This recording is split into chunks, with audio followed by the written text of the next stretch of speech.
Pertama, tanaman jambu air, ya. Tanaman jambu air sama seperti makhluk hidup lainnya, membutuhkan tanah untuk perkembangan, untuk nutrisinya, kemudian membutuhkan air dan cahaya matahari yang cukup supaya dia bisa berkembang dan tumbuh. Tanaman bunga lidah mertua atau disebut juga snake plant, walaupun dia tidak banyak memerlukan air, dia tetap membutuhkan nutrisi untuk perkembangannya. Kemudian bunga melati. Tanaman ini pun sangat memerlukan sinar matahari dan air yang cukup sebagai perkembangannya dan pertumbuhannya.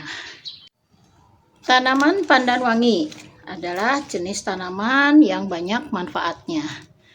Tanaman ini adalah salah satu jenis tanaman atau makhluk hidup yang sangat perlu memerlukan banyak air dan sinar matahari sebagai pertumbuhannya.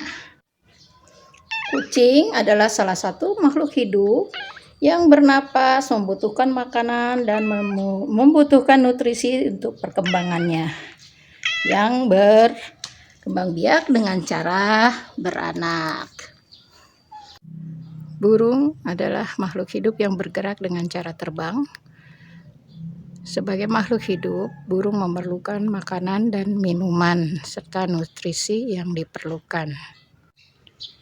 Di sini ada tanaman cabai. Supaya dia berbuah lebat, pohon cabai sebagai makhluk hidup membutuhkan sinar matahari dan air yang cukup supaya bisa berkembang biak dan berbuah banyak seperti ini. Gerak seismonasti. Praktikum kedua adalah gerak seismonasti pada tanaman putri malu. Pada kondisi awal kita amati tanaman putri malu mengembangkan daun-daunnya secara sempurna menyerap sinar matahari. Sekarang kita akan lakukan sentuhan lembut pada daun-daunnya dan yang terjadi putri malu menguncup secara perlahan. Selanjutnya lakukan sentuhan sedang pada daun putri malu dan yang terjadi putri malu menguncup secara perlahan juga. Kemudian selanjutnya kita lakukan menyentuh daun putri malu secara kasar. Yang terjadi adalah daun putri malu secara cepat akan menguncup. Kemudian gerak niktinasti. 2 buah pot putri malu, keduanya diletakkan di tempat terbuka. Salah satu pot yang ditutupi oleh penutup yang tidak terpapar sinar matahari atau gelap. Setelah lebih kurang setengah jam, penutup dibuka tanpa menyentuh tanaman. Yang terjadi pada putri malu yang tertutup daunnya menguncup, sedangkan yang di tempat terang daunnya tetap mengembang. Untuk kegiatan praktek yang kedua tentang geotropisme, saya sudah menyiapkan 2 buah pot yang saya beri label pot A dan pot B. Kedua pot ini sudah diberi tanah dan ditanami oleh kacang merah.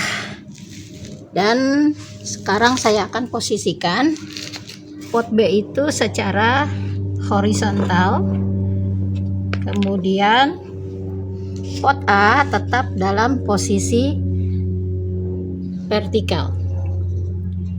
Dan kita akan lihat perkembangannya selama 7 hari ke depan.